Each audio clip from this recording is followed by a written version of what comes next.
talent, compromise future, dan discover how AI talent management can secure the company success. Jadi kita hari ini akan mendiskusikan dan sharing tentang sebuah teknologi baru tentang AI talent management. Oke, sudah live di Facebook.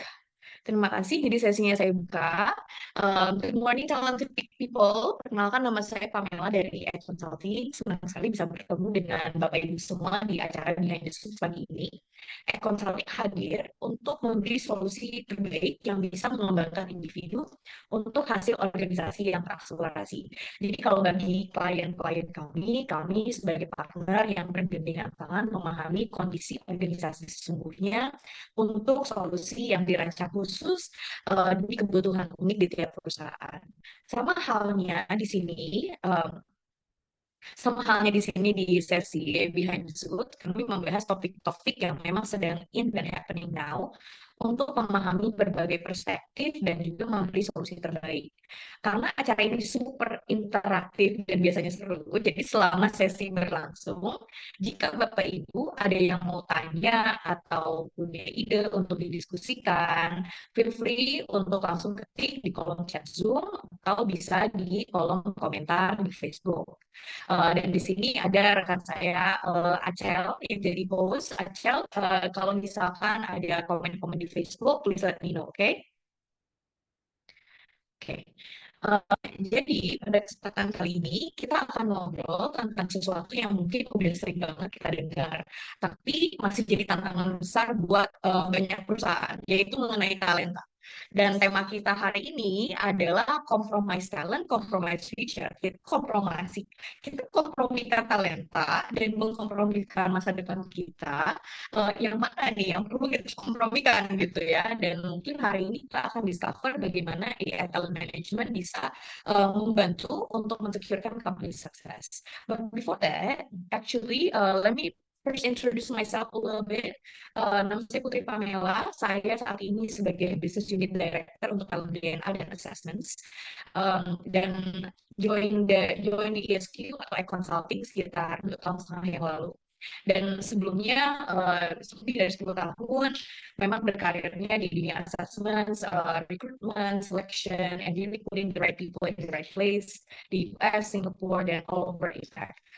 So I'm here to kind of give you a different perspective, tapi sebelum itu saya mau tunjukin juga satu video. Jadi video ini memang sesuatu yang lagi viral. Jadi kalau di Behind the Suit, salah satu yang membedakan si sesi ini adalah kita mencoba untuk menunjukkan hal apa sih yang lagi jadi topik perbincangan di dunia maya untuk kita bahas secara langsung. Sekarang apakah masih putus-putus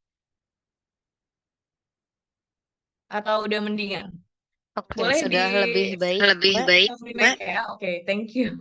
Oke, jadi memang sekali lagi kalau di Behind the Suit itu sesuatu hal yang membedakan dari sesi ini adalah kita menunjukin apa sih yang lagi trendy gitu ya, apa sih lagi yang in dan banyak orang ngomongin tentang dunia corporate, tapi di dunia maya mungkin dari berbagai perspektif. Nah, salah satunya adalah kita ngomongin video ini yang menurut saya sangat menarik mengenai bagaimana kita hire talents. Okay, so let's see the video. Buat saya, growth itu adalah legacy. Apple, Microsoft, that's the beauty about Steve Jobs, ya. Yeah? And we all know how great he was, right? He was intelligent, he was visionary. Tetapi dia ada 2 orang di bawahnya dia yang menjadi giant di perusahaannya. Satu adalah Johnny Ive yang menjadi desainnya, satu lagi adalah Tim Cook, operation retail sama logistik. Makanya bagus perusahaannya. A lot of times seorang CEO, mereka merasa takut nih, kalau gue nyari orang yang terlalu pintar nanti gue dibohongin, gue dicurangin.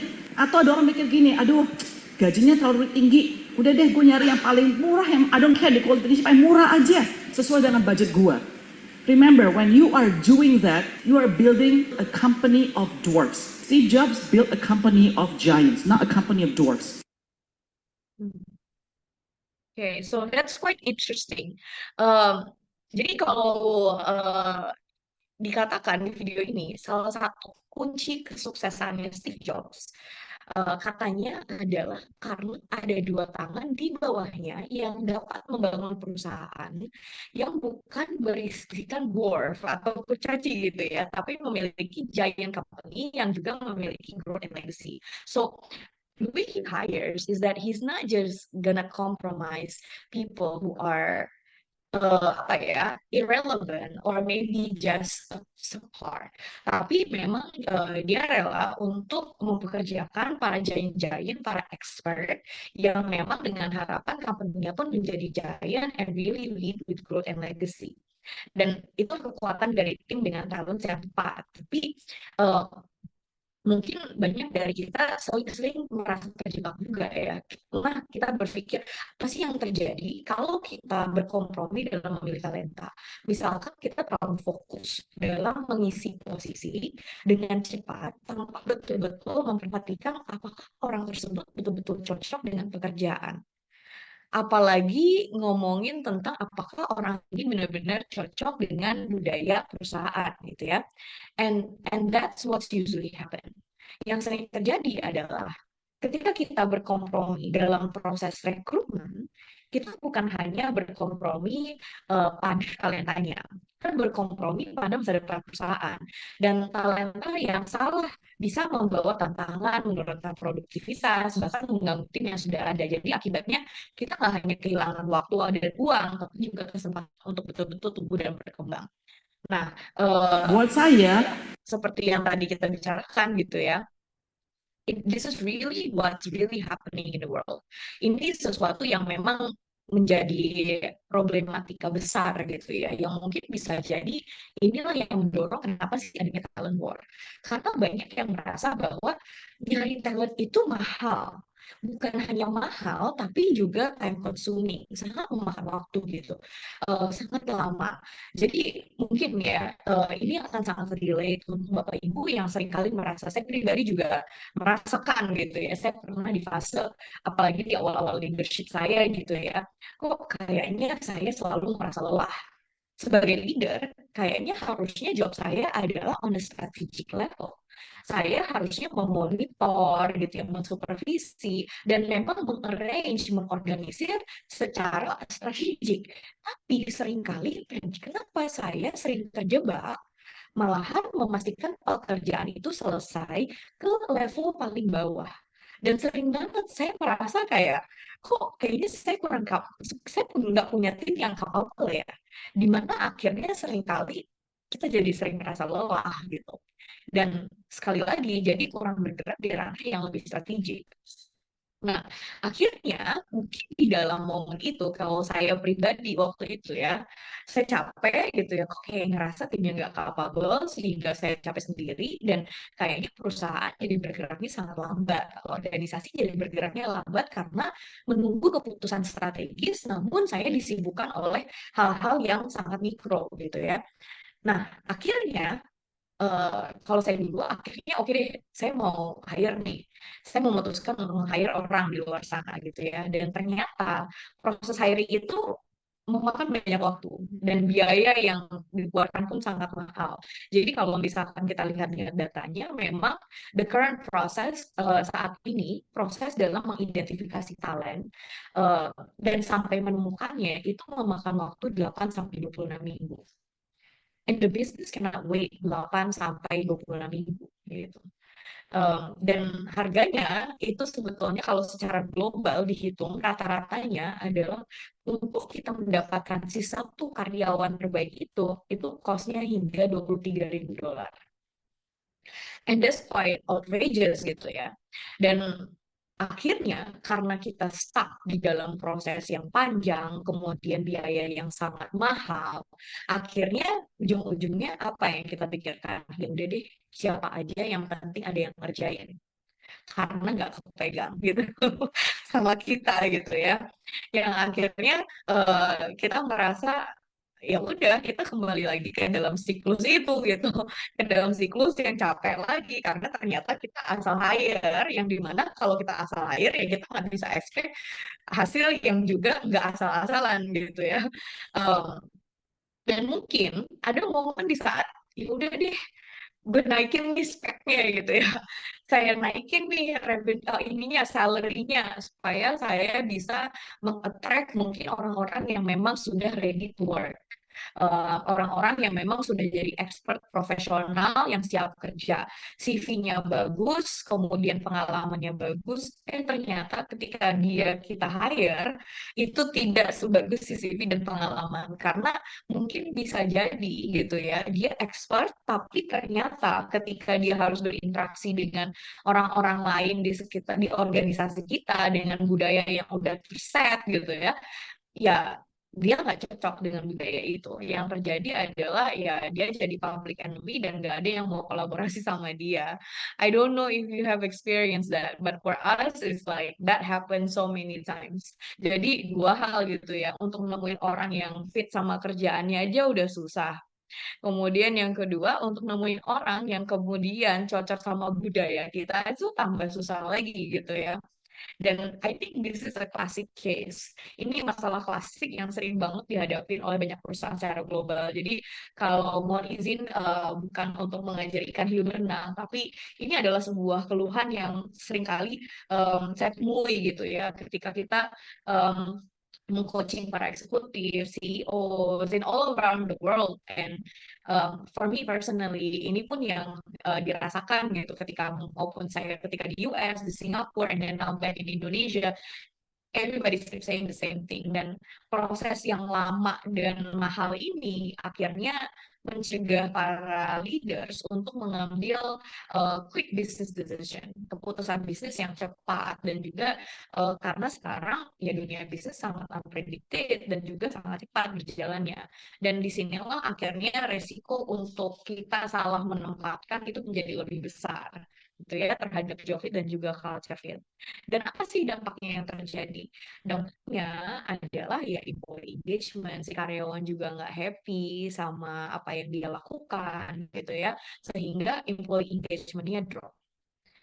Karena dan ketika employee engagement drop, kita tahu dampaknya ya produktivitas juga menurun, dan dampaknya kita tahu sendiri, business outcome pun menurun. Dan menariknya sebetulnya kalau kita lihat data ini gitu ya, that employee engagement drop, actually the root cause malahan jauh sebelum si orang itu di hire gitu ya, dari proses hiring yang sudah misaligned, yang mungkin memang didorong oleh kita yang hanya memilih talent dari sekedar CV dan pengalaman.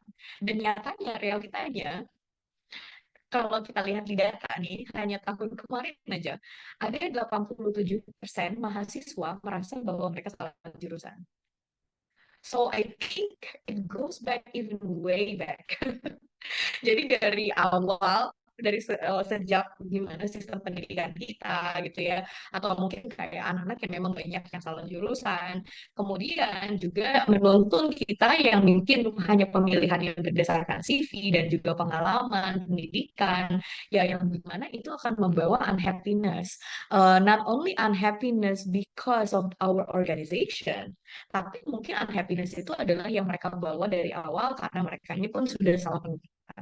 Dan inilah yang terjadi kenapa sih 70% of employees, ternyata 70% dari mereka menyampaikan bahwa mereka seringkali pergi dari organisasi karena mereka merasa tidak cocok dengan budaya organisasinya atau peranan yang dia lakukan.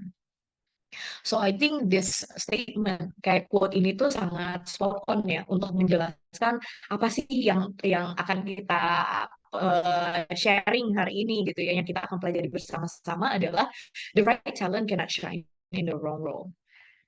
Kita percaya kalau di talent DNA, di consulting, kita percaya bahwa uh, setiap orang itu ketika mereka bangun tidur gitu ya, ketika mereka menjalani aktivitasnya, nggak ada yang berniat bahwa saya pengen gagal hari ini gitu.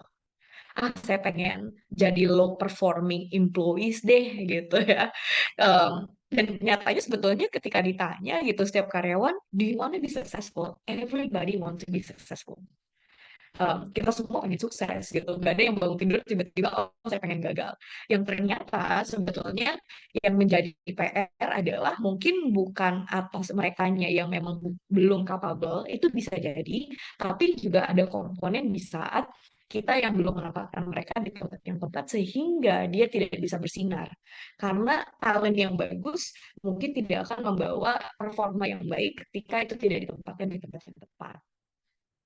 So that's a bit about that. Dan kalau saya pribadi, saya belajar dari Dr. Adi Ginanjar ketika saya bergabung di Act Consulting gitu ya. Jadi kalau kita lihat kalau di ESQ Group ini pun sebuah problematika yang juga dialami oleh ESQ, apalagi di awal-awal pembentukannya gitu ya. Kalau Pak Hari suka cerita ke kami bahwa memang ESQ ini bergeraknya sangat cepat. ESQ dibentuk di sekitar 24 tahun yang lalu sebetulnya, exactly di tahun 2001, yang dimana visinya itu udah jelas, yaitu korporasi terdepan dalam menggerakkan masyarakat menuju peradaban emas.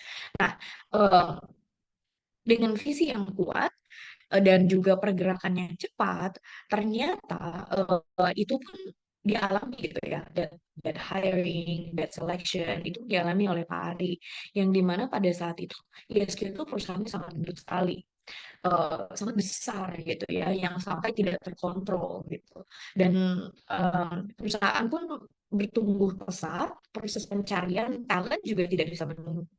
And many times we cannot wait. Kita nggak bisa nungguin 8 sampai 26 minggu itu untuk mencari talent terbaik gitu ya. Sampai pada akhirnya jumlah karyawan membludak dan nggak semuanya juga produktif, nggak semuanya juga high performing kan. Dan di momen itu Pak Ari meng-hire asesor, meng-hire beberapa asesor yang dimana memang itu proses yang sangat lama. Kayak Pak Ari cerita, untuk saya mengakses satu orang, jadi dulu dulu kita sempat kerja sama, saya waktu itu menjadi advisor, konsultan juga untuk ESQ, yang dimana salah satu pain point-nya adalah ya untuk mengakses satu orang aja itu bisa lebih dari 1 minggu. Dan itu bukan mencari talent, malahan itu hanya mengakses internal. Itu lebih dari 1 minggu dan satu orang.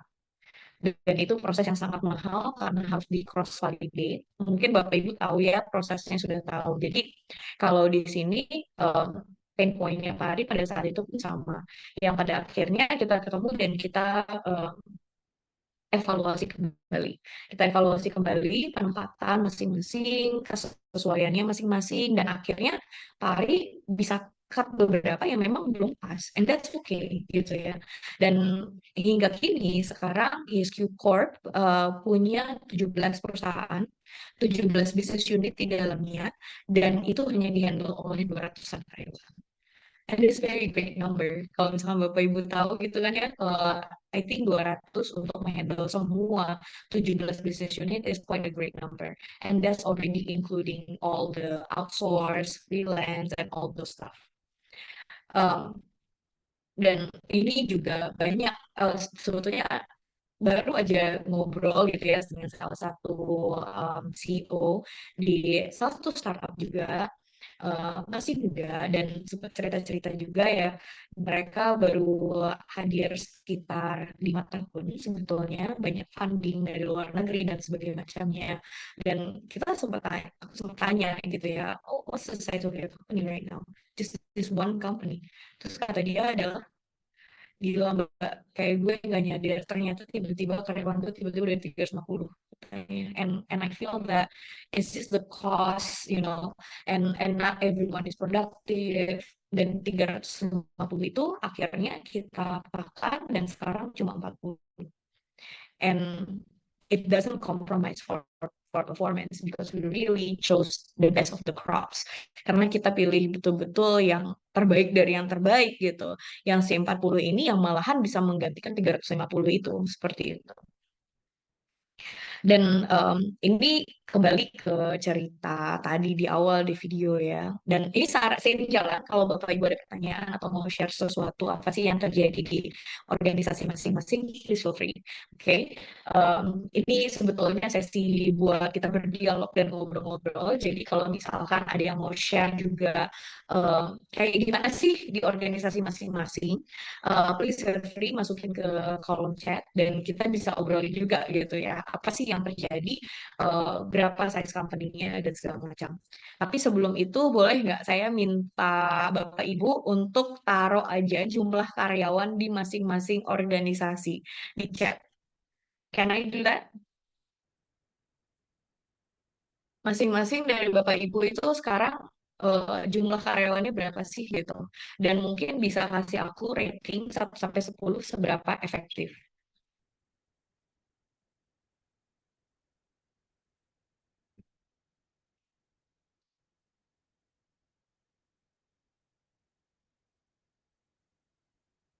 20 orang, 5 efektif, oh that's good. Oh, ini ada Pak Yasir ya. Pak Yasir, Pak Yasir juga merintis ya. Oke, that's not bad. Mhm.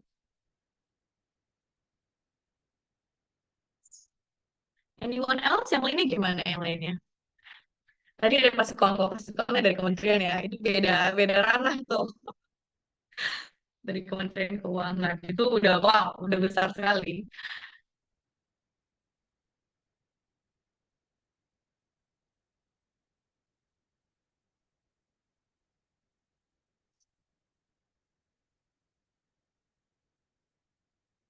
Oke, yang lainnya gimana? Boleh share dong berapa karyawan dan juga 1 sampai 10 seberapa efektif.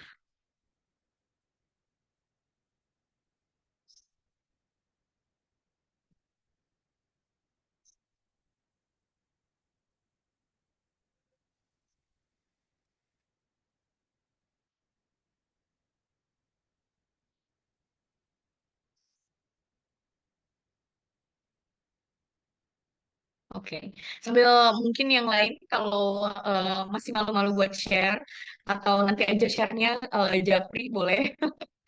Oke, jadi kalau kita go back ke case tadi gitu ya, ternyata Steve Jobs pun a believer for talents, hiring for talents. Jadi let's go deeper into the case of Apple ya.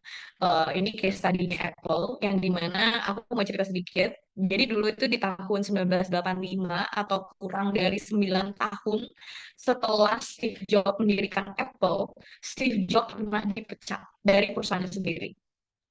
Jadi dia dipecat dari perusahaannya sendiri setelah 9 tahun dia bangun. Dan pemecatan itu terjadi karena dia ada perselisihan dengan yang namanya CEO-nya pada saat itu yaitu John Sculley, his co-founder. Karena komputer Macintosh. Jadi kayak MacBook kalau sekarang ya bukan. Jadi dulu tuh kalau kita ya jadi kayak ada desktop namanya Macintosh. So, perangkat itu populer karena mengalami perangkat itu populer karena mengalami penjualan yang sangat buruk. Jadi populernya bukan karena sukses, sebetulnya pada saat itu karena sangat buruk. Dan Jobs percaya alasannya karena harga perangkatnya cukup tinggi.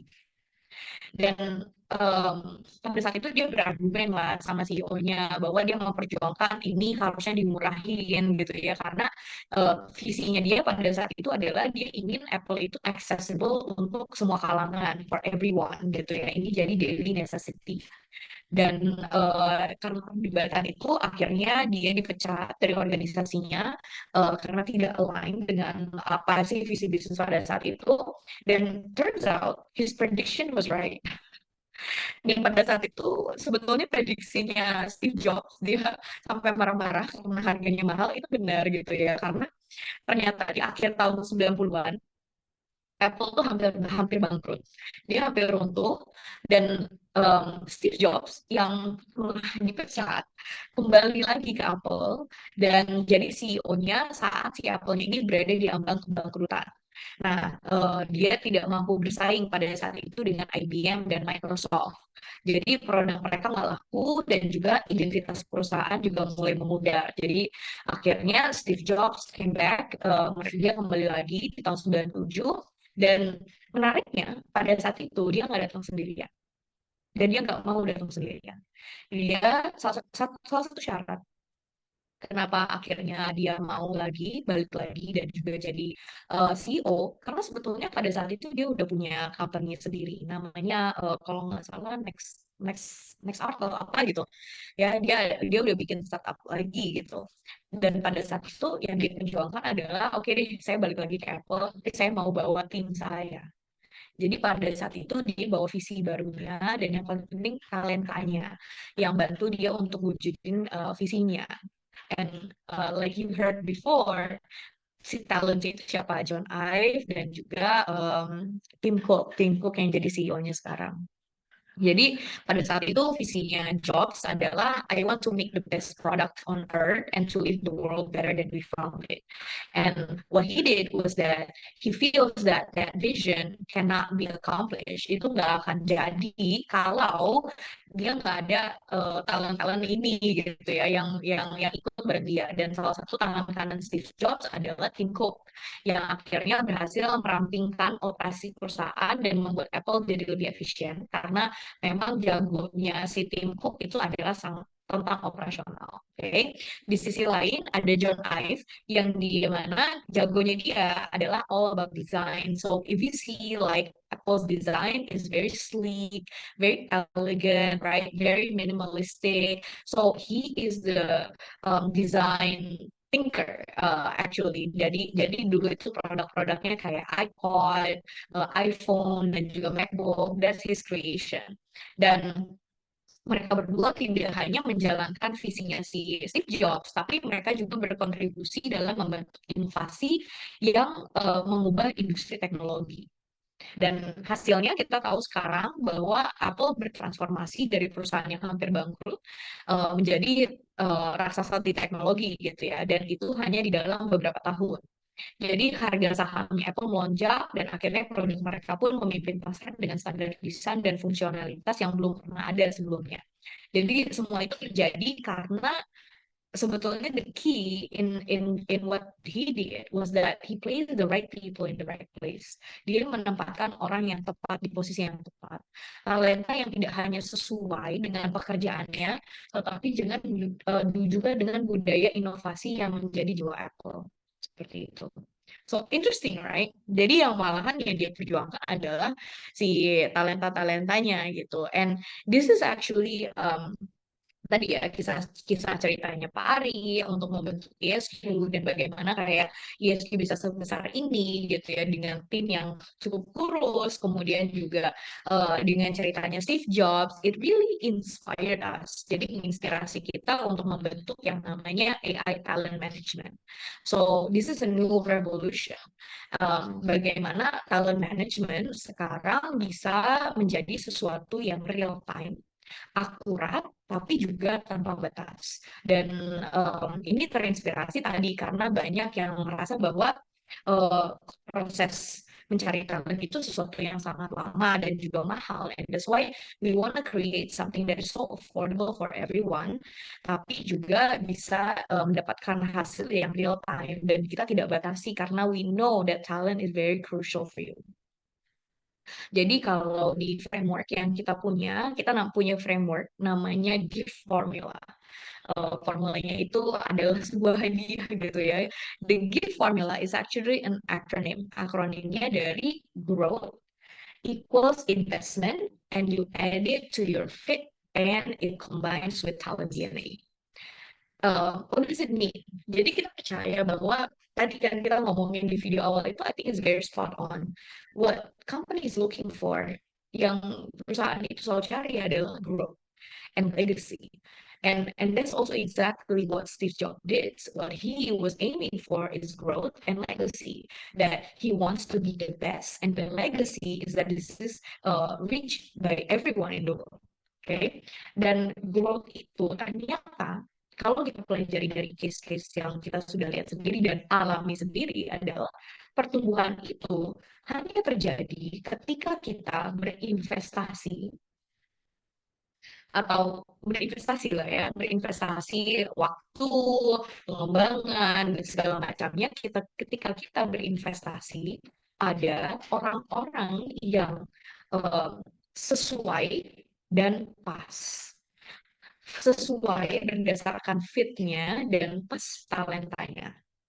Nah, di mana sebetulnya kenapa si fit ini dikaitkan dengan talent DNA? Karena ternyata talent DNA ini bisa menjadi prekursor untuk mengidentifikasi dua hal. Kesesuaian orang ini terhadap pekerjaannya, yaitu job fit kita menyebutnya, di mana talent DNA itu kita kawinkan dengan kompetensi yang dia harus miliki, sehingga ada keselarasan di antara apa sih yang menjadi apa ya talenta alami individu itu dengan pekerjaannya, seberapa sesuai sih dia akan bisa mengemban pekerjaan itu sesuai dengan talentanya dan dia bakal enjoy. Satu. Yang kedua adalah ternyata kenapa sih si fit ini dikawinkan dengan talent DNA adalah karena talent DNA ini bisa menjadi prekursor untuk kita lihat bagaimana talenta alami seseorang berkaitan dengan core values organisasi. Seberapa sih talenta saya align dengan nilai-nilai inti budaya organisasi tersebut. Jadi kita bisa pastikan orang-orang yang memang hadir di sini secara natural dia punya bekal yang dimana dia akan lebih mudah untuk menyerap budaya-budaya inti yang akan kita bangun di organisasi. Oke. Pertama, dari segi job fit yang kita lihat, this is a disclaimer ya, yang kita lihat adalah bukan terhadap kapabilitas dalam segi skills ataupun pengetahuan orang tersebut. Itu diukur oleh assessment center kapabilitas orang saat ini. Tapi kalau dengan talent data, kita bisa memprediksi, sifatnya prediktif. We can predict whether this person, apakah orang itu mampu mengemban jobnya yang akan datang. Walaupun dia tidak punya skills atau knowledge yang dimiliki saat ini, seberapa dia akan mudah menyerap skills dan knowledge or all the investment yang tadi kita cerita, this investment cannot happen kalau orangnya itu memang nggak sesuai. Kita mau ajarin dia berapa kali, kita mau edukasi dia, kembangkan dia gitu. Kalau itu tidak sesuai, ya dia akan tidak merasa enjoy ngerjainnya gitu ya. Yang dimana kita melihat ini yang menjadi core bagaimana si organisasi itu bertumbuh, and especially if you are an organization that focus on people. Okay? Karena kenapa? Kenapa sih dua hal itu crucial adalah pertama, kita sering melihat banyak kok orang-orang dikit-dikit kalau kita kasih kerjaan rasanya burnout. Dikit-dikit kalau misalkan dia dikasih kerjaan, dia merasa overwhelmed. Walaupun kita mau ngasihnya banyak, kita mau ngasihnya sedikit, dia selalu merasa overwhelmed. Dan ternyata itu ada root cause-nya. Kenapa dia selalu merasa burnout atau overwhelmed adalah karena sebetulnya dia cocok dengan budaya organisasi kita, dia mingle with everyone, but they don't have the job fit. Inilah sebetulnya kenapa ujung-ujungnya kita sebagai leader harus mikirin yang banyak perintilan-perintilan tadi gitu. Kok saya ngerasa tim saya nggak capable sih, di training berulang-ulang kok begini-begini terus sih. So it could be one of the reason why if we diagnose it is that because they're not a job fit. Kayak mereka nggak sesuai dengan pekerjaannya. Nah, ada juga momen-momen yang tadi sempat aku ceritakan di awal, orang ini CV-nya bagus gitu ya, pengalamannya bagus, pasti interview itu passionate banget. Pas masuk ke organisasi, ternyata dia bisa perform tapi sendirian. So you know for sure, turns out this is a person who is not culture fit. Dia mungkin kurang sesuai sama budaya kita. Yang sehingga sebetulnya ingin kita cari, the next level of talent management is not just about managing atau mengelola talenta kita. Ini bukan hanya terkait kita memilih orang-orang yang potensinya bagus, tapi kita memilih orang-orang yang potensinya bagus dan kita bisa prediksi orang-orang yang akan berkomitmen dan berkinerja. There will be people who are high committed and high performing. Why? Karena dia adalah orang yang sesuai dengan pekerjaannya, tapi juga kita bisa pastikan dia sesuai dengan budaya organisasi kita. So if I may share with you one of my clients, jadi back then gitu ya, um, salah satu klien saya dulu itu adalah Ritz Carlton, dan ini klien saya sekitar 10 tahun lah ya, 10 tahunan lebih, and this was back in my days in the US and also di Singapore, and one of the keys, if I see the success of Ritz Carlton, salah satu yang membuat Ritz Carlton successful, dan kenapa kita bisa bilang Ritz Carlton successful is not just because they are ultra luxury. Actually, salah satu stepping stone-nya mereka, kenapa mereka bisa dicap sebagai ultra luxury hotels and really have that good brandnya bagus adalah karena dia satu-satunya dan hotel pertama yang memenangkan Malcolm Baldrige National Quality Award. Jadi kalau Bapak Ibu kurang familiar dengan Malcolm Baldrige National Quality Award, ini award yang ada di US, di Amerika, untuk organisasi yang memaintain dan juga kualitas yang excellent. Dan sebelumnya itu tidak pernah di dalam sejarah mereka menobatkan sebuah organisasi perhotelan gitu ya, sebuah hotel, brand hotel yang memenangkan ini. Biasanya itu tentang manufacturing, biasanya itu kayak line production seperti itu, semua terkait dengan kualitas. Tapi memang Ritz Carlton ini satu-satunya dan yang pertama memenangkan Malcolm Baldrige National Quality Award, dan mereka memenangkannya 2 kali. So it's quite amazing gitu ya. Jadi dan salah satu kenapa sih bisa mendorong sampai ke level itu adalah foundernya namanya Horsuzi. He was the one that actually created Ritz Carlton, dan akhirnya dia juga yang jual brandnya sekarang ke Marriott, dan akhirnya Horsuzi ini bikin brand baru lagi namanya Capella Hotels. Dan apa sih rahasianya gitu ya? Kalau misalkan ngobrol sama Horsuzi, menarik banget rahasianya itu bukan kayak terhadap kita cari customer yang banyak, ataupun dia kayak meningkatkan kualitas dari produk-produknya, atau mungkin kayak kamarnya lah dia buat luxury and stuff like that. Actually no, the one thing that he really emphasized is that rahasia dia adalah dia tidak hanya memilih orang untuk sekedar bekerja, tapi dia memilih orang dengan talenta yang betul-betul cocok dengan pekerjaan dan vision mereka.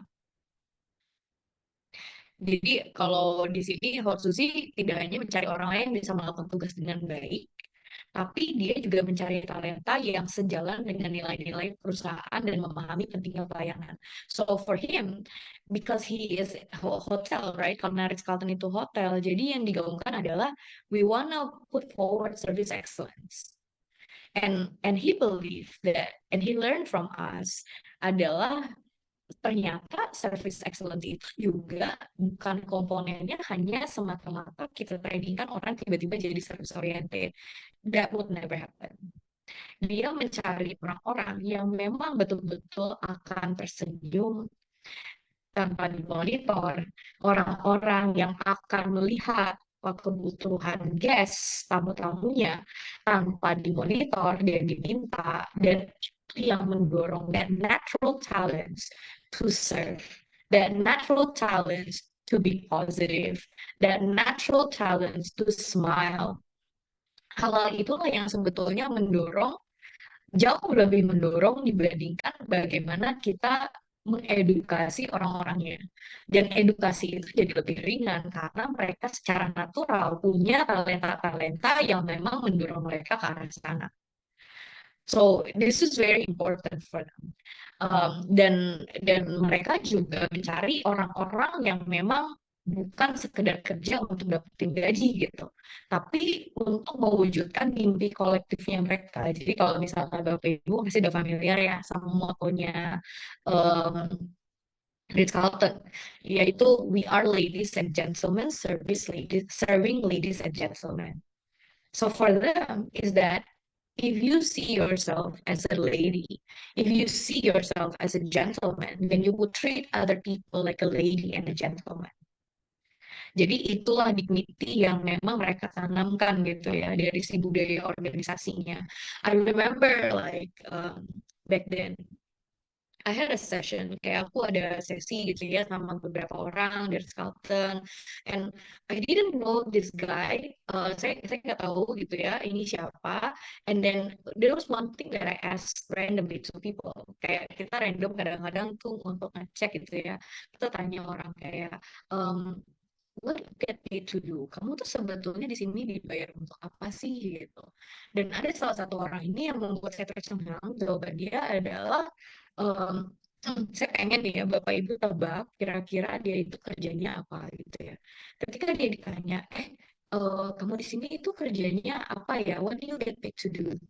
Dan jawaban dia adalah, I am here to make sure, untuk memastikan semua orang itu healthy, semua orang sehat, sehingga mereka bisa serve the guests better and we can provide impact for the guests.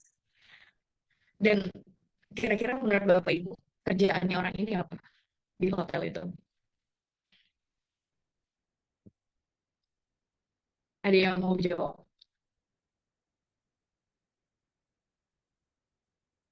Jadi kita tanya ke dia kayak, kamu di sini kerjanya apa ya gitu, dan jawaban dia adalah kayak, saya di sini adalah yang memastikan semua orang itu sehat sehingga mereka bisa melayani tamu-tamu kita dengan lebih baik gitu, seperti itu. Dan menariknya, dengan jawaban seperti itu we find out he was a dishwasher. Dia itu sebetulnya hanya seorang pencuci piring. But for them, that was very important that each person know the purpose that they're there for.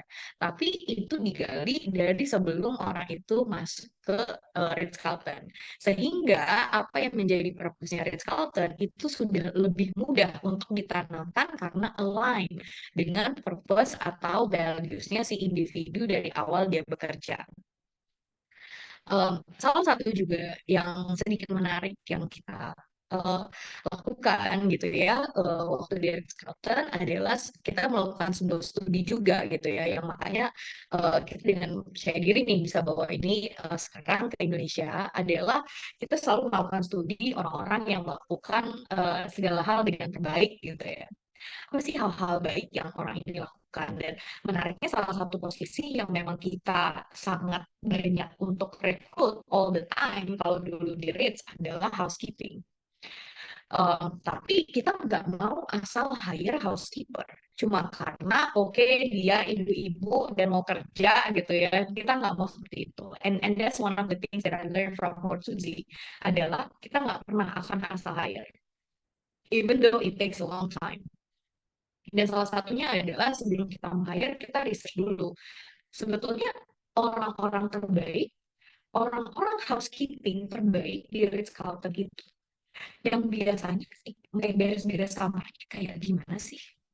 Yang dimana itu menggali apa sih sebetulnya talenta natural para housekeeper, sehingga kita bisa replika kembali orang-orang apa yang akan kita hire. Seperti itu. Dan menariknya, ketika kita menstudi housekeeper terbaik di Ritz-Carlton, kita sampai taruh CCTV, kita lihat apa sih gerak-geriknya, what is their behavior, kita interview juga gitu ya. Dan salah satu pertanyaan interview yang menarik adalah kita tanya ke mereka, apa sih langkah terakhir yang kamu lakukan waktu kamu beres-beres kamar? Setelah kamu beres-beres kamar, langkah terakhir yang kamu lakukan sebelum kamu keluar dari kamar dan lanjut ke kamar berikutnya. Dan menariknya, kita pikir dia akan jawab kayak, udah kita cek ulang, kita beres-beres lagi, dan ternyata enggak. Ketika dia ditanya, kenapa gitu ya, jawabannya cukup menyenangkan pada saat itu. Kata dia adalah, Saya tahu tamu saya ketika dia datang ke sini pasti dia lelah setelah perjalanan. Dan hal pertama yang saya lakukan, hal terakhir sebetulnya, hal terakhir yang saya lakukan sebelum saya lanjut membereskan klien adalah saya rebahan di kasur. Karena saya tidak ingin hal pertama yang tamu saya lihat adalah langit-langit yang berdebu. Yang sehingga ini menunjukkan bahwa housekeeper ini dia tidak hanya cocok secara job fit karena dia bisa bukan hanya dia perfectionist karena dia memastikan sampai ke langit-langit bahwa itu bersih dan tidak semua housekeeper ternyata lakukan itu. Dan ketika dia perfectionist, kita tahu dia itu structured gitu ya, dia memerhatikan detail. Dan satu hal lagi yang penting adalah he can see other people's perspective. Dia bisa melihat dari perspektifnya si guest dan memastikan bahwa guest experience-nya is quite excellent. Dan disitulah kita tahu, oh ternyata orang-orang yang fit ke dalam pekerjaan itu memiliki talenta-talenta yang tadi saya sebutkan. Sehingga kita bisa replika dan cari lagi orang dengan talenta-talenta itu. Jadi bukan hanya bebersihnya yang luar biasa, ternyata performa ini itu didukung oleh talenta-talenta lainnya gitu ya. Dan itulah sebetulnya salah satu contoh bagaimana kita memetakan untuk setiap posisi dari consultant. Dari manajemennya hingga staffnya, yang tadi saya cerita sampai ke housekeepingnya, security-nya. Kita menstudi apa sih yang mendorong mereka untuk bisa menjadi sukses. Apa talenta yang mendorong mereka untuk menjadi sukses sehingga secara natural dia adalah orang-orang yang tepat secara pekerjaannya tapi juga tepat secara budaya organisasinya. Nah, inilah sebetulnya pemicu kenapa kita mengkreasikan yang namanya AI Talent Management. Jadi kita bukan hanya ingin menciptakan sebuah platform, tapi kita menciptakan sebuah strategi yang terintegrasi, di mana kita ingin bantu banyak organisasi untuk dia bisa berperform dengan proses talent management yang terintegrasi, real time, dan juga data driven. Bukan hanya kayak kita jadi salah pilih gitu ya. Ini dijamin yang akan bisa mempermudah hidup Bapak Ibu semua, bisa lebih sering lagi ngambil vacation. Karena you can be sure, kayak kita jadi bisa yakin bahwa orang-orang yang kita hire akan melakukan apa yang seharusnya mereka lakukan. Karena itu ada dorongan dari talentanya, bukan karena hanya dimonitor oleh SOP. So what we want to bring out here is that kita bukan hanya ingin mempersiapkan masa depan nih untuk Bapak Ibu, tapi kita ciptakan masa depannya di masa kini. Nah, apa sih yang kita tawarkan di AI Talent Management? Di AI Talent Management ini ada 3 komponen. Pertama adalah kita bantu Bapak Ibu untuk menempatkan orang yang tepat di tempat yang tepat dengan namanya AI Talent Finder. Yang dimana kita mengawinkan metodologi ESQ tadi, kita menggali talenta natural orangnya gitu ya, belajar dari orang-orang yang sukses di bidangnya, apa sih dorongan naturalnya dia tanpa harus banyak SOP, tanpa harus banyak monitoring, tapi dia akan menjalankan apa yang seharusnya dia jalankan, satu, dan juga itu dikaitkan dengan AI, yang dimana pemetaannya yang tadinya menggunakan asesor, tadi ya pengalaman Pak Ari, menggunakan asesor, mengkaitkan antara talenta ini dengan kompetensi itu, dan itu berminggu-minggu hasilnya, dan juga untuk satu orang sangat mahal. Akhirnya kita bekerja sama dengan Lintas Arta, satu-satunya yang memegang license dari NVIDIA di Asia, yang memiliki GPU sendiri untuk AI. Dan sekarang yang kita ajarin adalah dengan framework ESQ, bukan psikolognya, tapi adalah mesinnya. Jadi, sehingga kita bisa menciptakan pemetaan orang-orang dengan talenta yang tepat di posisi yang tepat dengan lebih jauh presisi. Memastikan it's the right fit for the right role, dan kita gali bukan hanya dari segi job fitnya, tapi juga culture fitnya. Kemudian kita udah dapat orang-orang yang tepat gitu ya. Kita udah gali siapa aja orang-orang yang memang memang berharga gitu ya untuk kita pertahankan. Kemudian kita kasih edukasi lanjutan melalui Talent Skills.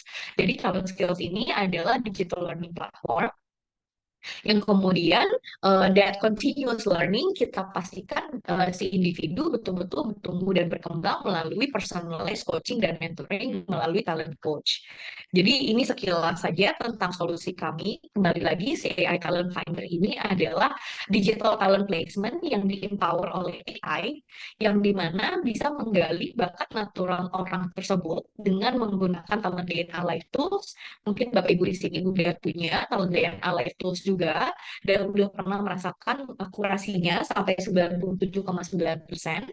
Tapi perbedaannya kali ini adalah kita bisa bantu Bapak Ibu untuk bisa memetakan orang yang tepat itu yang tepat. Jadi bukan hanya talentanya kita tahu, tapi penempatan di mananya pun kita jadi tahu. Oke, dan kemudian ini talent DNA. Talent DNA ini tadi ya live tools yang dimana pengisiannya hanya 20 menit. Jadi semua karyawan bisa ambil talent DNA live tools yang kemudian dari talent DNA live tools itu hasilnya kita petakan ke pekerjaan mana yang paling tepat. Izin saya mau share sneak peek sedikit tentang seperti apa sih ininya, seperti apa sih aplikasinya. Tunggu sebentar.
Okay.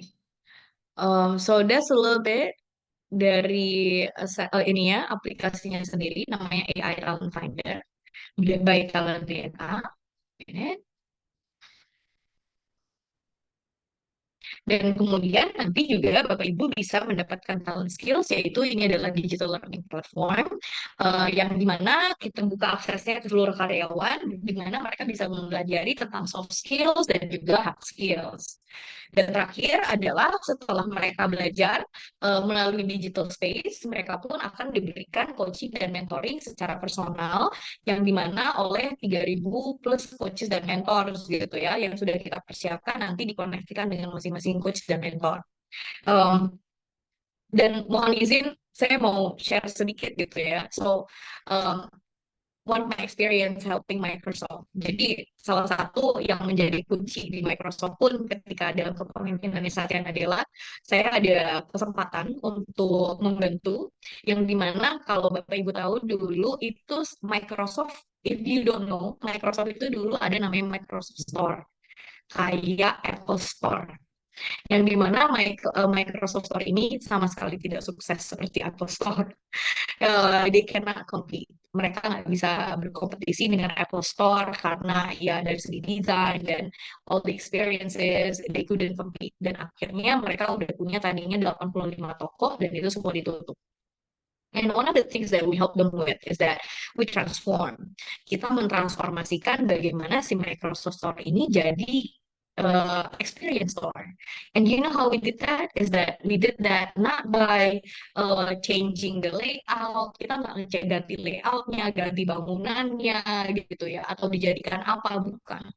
Actually, one of the things why they were successful in creating the experience store adalah pertama kita cari customer apa yang mereka ingin sasar. Nah, dari customer itu akhirnya kita definisikan apa sih experience customer yang ingin kita tanamkan. Kalau si customer ini apa sih bagaimana kita bisa menggait si customer dengan experience apa yang ingin dia rasakan ketika ke experience store. But the key is that wouldn't happen kalau kita nggak menyeleksi talent-talent yang tepat. Dan siapa orang-orang yang bisa memenuhi ekspektasi-ekspektasi customer yang dimana experience-nya sudah kita tetapkan. Orang-orang seperti apa yang sebetulnya bisa memenuhi experience itu menjadi excellent experience. And because of that, we hire the right people, the best people, dan pada akhirnya kita bisa bantu Microsoft untuk buka 75 toko dalam 3 tahun. 75 experience store, ya. So that's one of the things that I think I really hold very firmly. Kalau buat saya pribadi gitu ya, why is very crucial to really hire the best talent, bukan hanya pertumbuhan organisasinya, tapi kita juga bisa um, memetakan pengalaman customer yang terbaik dan paling tepat sesuai dengan brand kita juga seperti itu.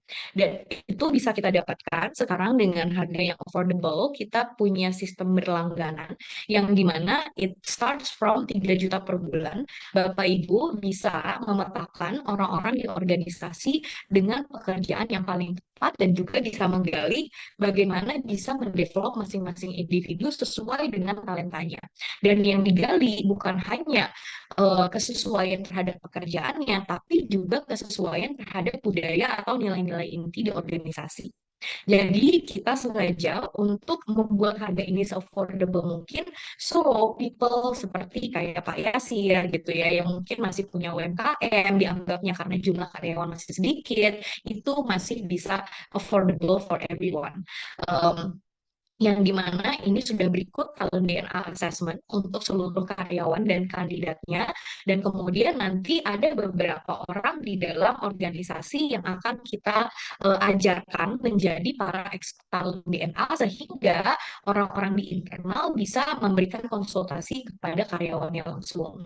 Dan ada pun plan lain yang dimana kalau Bapak Ibu ingin menambahkan talent skills dan talent coach. So feel free to discuss further, atau mungkin kalau misalkan ada pertanyaan bisa scan QR di sini.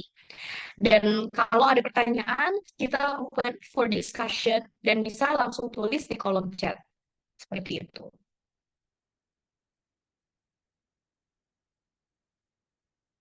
Okay, if you don't have any questions, and that's okay, maybe this is something very quite new for you. Kalau misalkan belum ada pertanyaan, nggak apa-apa, bisa scan QR ini, kemudian bisa sapa Adinda. Adinda itu asisten digital talent DNA, atau bisa juga request untuk bisa ngobrol langsung dengan saya melalui nomor di sini. Kemudian kita bisa diskusikan langsung how we can help your organization better, okay? Okay.